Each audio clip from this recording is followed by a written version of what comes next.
परम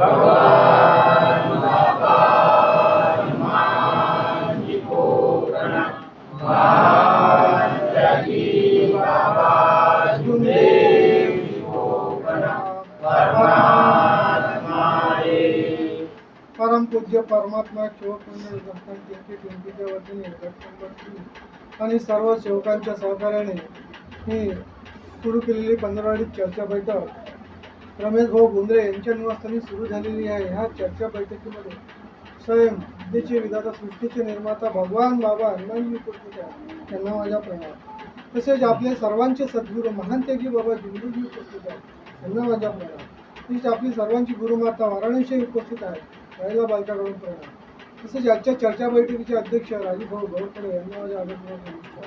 तसेच आमच्या परिवाराचे मार्गदर्शक श्री पुण्यावरी ठाकरे काकाजी यांना माझा प्रेमपूर्वक नमस्कार आणि ज्येष्ठ सेवक शिविका बालगोपाळ सर्वांना आदरपूर्वक नमस्कार। बघा, या मार्गामध्ये सगळेच दुःखी आलेले आहेत आणि हा दुःखाचा आणि अनुभवाचा मार्ग आहे। सगळ्यांना अनुभव आलेला आहे आणि दुःखावरून आपण सुखी झालेलो आहोत। तर एक अनुभव सांगतो। आम्ही 15-20 दिवसा पहिले गावाला गेलो होतो, अड्याळ नागरी आणि तिकडे पालरा आसगाव। तर माझ्या सागिल भावाचे पुतणे हे मार्गामध्ये आहेत, माझ्या सागिल भाऊ नाही आहेत। तर त्याचे कार्य अगोदर मंडळाकडून होते, तर मंडळाकडून त्याला समाधानी मिळत नव्हती, तर त्यांनी ते कार्य बदलून सगळ्यांनी मोहाडीकडून घेतले, मोहाडीच्या कार्यकर्त्याकडून। आणि त्यांच्या घरी दुःख असे होते की त्यांच्या घरी मसण्याऊद येत होता।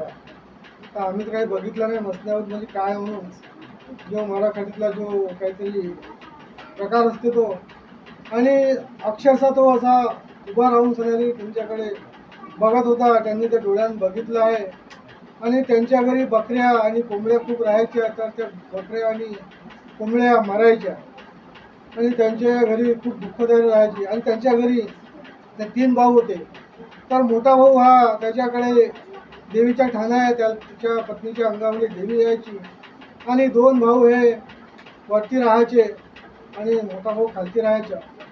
तर बघा, मोठे म्हणजे 2 भाऊ हे मार्गामध्ये आहेत आणि मोठा भाऊ मार्गात नाही आहे। देवीच्या ठाणा घरी असून सुद्धा त्यांच्या घरी ही दुःखदारी होती। बकऱ्या कोंबड्या आणि त्यांच्या मुलाबाळांच्या तब्येती खूप खराब व्हायच्या आणि त्यांना काही समजत नव्हतं। तर मार्गामध्ये आल्यानंतर मंडळाकडून कार्य होतं, त्यांना काही समाधान मिळत नव्हते आणि त्याच्यानंतर अनुभव दिला असेल तर त्यांनी मोहाडी मंडळाकडून कार्य केले आणि त्यांच्याकडून त्यांना सुख आणि समाधान मिळालं आणि जो स्नेह तो येत होता तो येणं बंद झालं। त्यांच्या घरचे जे कोंबड्या बकऱ्या काही मरत होते ते मरणं बंद झालं आणि आत्ता 1 महिना पहिले त्यांनी त्यागाचे कार्य घडवले आणि त्यागाच्या कार्यामध्ये त्यांनी अनुभव सांगितलं। आम्ही गेलो तेव्हा त्यांनी मला हा अनुभव सांगितलं की काकाजी म्हणे असं अशी आमच्याकडे दुःखदारी होती आणि असं आमच्याकडे येत होतं। तर म्हटलं आता कसं काय, आता खूप आधी सुखी आणि आम्ही समाधानी आहोत असं त्यांनी सांगितलं। तर बाबांनी आपल्याला ही कृपा दुःखामध्ये वाटून दिलेली आहे आणि खरंच आहे, आपल्यावर जर दुःख जर नसतं तर आपण या मार्गामध्ये आलो नसतो आणि आपण कुठंतरी चाचपळत पडलो असतो। म्हणून ह्या मार्गाला आपण जपलं पाहिजे आणि मार्गाच्या तत्वशब्द नियमाने आपण चाललो पाहिजे। आपल्याला बोलायला हे खूप सोपं आणि साधं वाटते, परंतु आपण त्या तत्वशब्द नियमाने चालू शकत नाही आणि जे चाललं थोडंसं जरी चाललं पूर्ण तर 100% चालू शकत नाही, परंतु 25% जरी चाललं तरी आपल्याला सुख आणि समाधान मिळत असते। आपले रमेश भाऊ बोंद्रेने म्हटलं की ज्ञान पररस मरस योगी ह्या विषयावर जास्तीत जास्त बोला।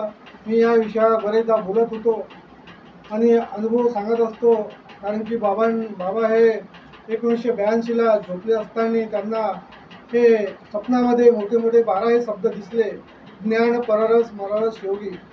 तर त्यांनी ते शब्द एका डायरीमध्ये लिहून ठेवले आणि त्या शब्दाचा अर्थ त्यांनी शोधून काढला आणि त्यांनी आपल्याला पुस्तकामधून पुस्तकामध्ये आहे, लिहिलेलं आहे सगळं, आणि ते पुस्तक वाचा, त्याच्यामध्ये तुम्हाला समजून येईल.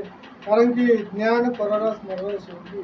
जसं आपण लोखंड असते, लोखंडाला आपण परीस असते, परीसाला अगर लोखंडाचा स्पर्श झाला तर आपण सोनं बनते, असं जुने लोक म्हणत होते. तसंच ज्ञान आहे, ज्ञानाला आपला जर स्पर्श झाला तर आपलं जे दुःख असते दुःख दूर होऊन आपण ज्ञानी होऊ शकतो, महाज्ञानी होऊ शकतो, त्याचा अर्थ होता. आणि ते त्यांनी डायरीमध्ये लिहून असणारी बाबांनी त्याचा अर्थ सांगितलं, ज्ञान पररस बररस योगी. कारण की आपण जोपर्यंत रसासारखे निचोडले जाणार नाही तोपर्यंत आपण फक्त होणार नाही. म्हणून आपण त्या ज्ञान पररस मररस योगीच्या शब्दानुसार 12 शब्दानुसार आपण ज्ञानी होण्याचा प्रयत्न करावा. कारण की जसं संगत गुण असते तसं आपण शिकत असतो. म्हणून ज्ञानी लोकांची संगत गुण करावा, आणि चोराची जर संगत गुण केली तर चोर होईल, आणि चांगल्या लोकांची संगत केली तर चांगलं होईल. एवढंच बोलून मी आपलं नाही आम्ही आमचा परिवार गावाला गेलो होतो. गावाला गेलो असताना काही चुकामुला झाल्याची, काही दारुड्याशी, काही बोलण्या चालण्यामध्ये काही व्यवहारात चुकबोल झाली बाबा, दारुड्याशी संबंध आला असेल तर मी भगवंताला आणि भावाला मी क्षमा मागतो, अतिथी साहेबांना क्षमा मागतो, सर्व सेवक छोटी क्षमा मागतो. आणि आज एक चालूबाई मुलमुली आहेत, त्यांची आईची डेट झाली. सकाळी मला फोन आला आणि ते कांदे या गावी आज माहितीला गेलो आणि माहितीवरून आता आलो. मला वाटलं आजची बैठक कुठली की काय, म्हणून मी 6:30ला आलो. आंघोळ पाणी करून व्यवहार बैठकीला आलो. जर बाबा माझ्याकडून काही चोलबोल झाली असेल बोलण्याच्या व्यवहारामध्ये तर त्या चुकीची मी भगवंताला, बाबाला, अभिष सर्वांना समोर मी क्षमा मागतो. आणि मला सगळ्या क्षमा करा आणि आपले मार्गदर्शन संपवतो. सगळ्यांना माझ्या आदरपूर्वक नमस्कार.